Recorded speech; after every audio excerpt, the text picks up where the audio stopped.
Now, when an Uber driver saw two men badly wounded in a drive-by shooting, he immediately stepped in to help. WGN's Tanya Francisco spoke with that Good Samaritan today. What did he have to say, Tanya? Well, Lourdes and Ben, it is nice to know that there are still good people out there. This story begins with that drive-by shooting that you mentioned on 29th and Federal last night. The driver of that car was actually injured. He was able, though, to drive off and try to search for a hospital, but instead he ended up crashing near Roosevelt at Clark. And that's when the Good Samaritan Uber driver came to the rescue. He lost so much blood. An emotional night for Michael Bussin as he recounts the harrowing night he had when his SUV suddenly became an ambulance. Bussin, an Uber driver, was dropping off a fare in the South Loop near Clark and Roosevelt when he heard a crash. His camera was rolling as he pulled up on the accident scene. That's when a young man limped over asking if he could take his brother to the hospital.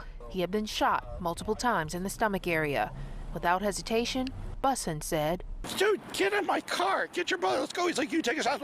Both of you, get in my car now." I must have hit 100 miles an hour at some points. With the camera still rolling while they were rushing to Northwestern Memorial Hospital, you can see the brother who was shot in agonizing pain. Because the kid was in the back kept talking to his brother saying, "I love you, bro, no matter what, I love you."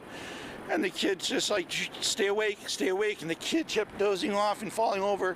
He hopped over the other one. He's like, "You gotta stay with me, man." And he called his mom. His mom was a nurse. And his mom's just sitting there talking to him.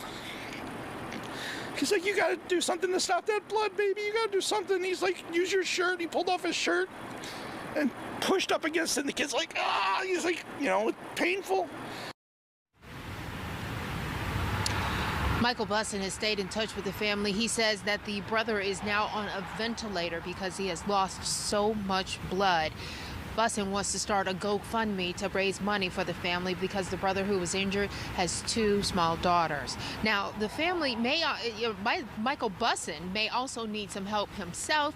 He's been told that because his SUV has biohazard material in there, he can no longer transport people, which means he can no longer be an Uber driver, as well as the insurance company tells him that his SUV will probably have to be totaled.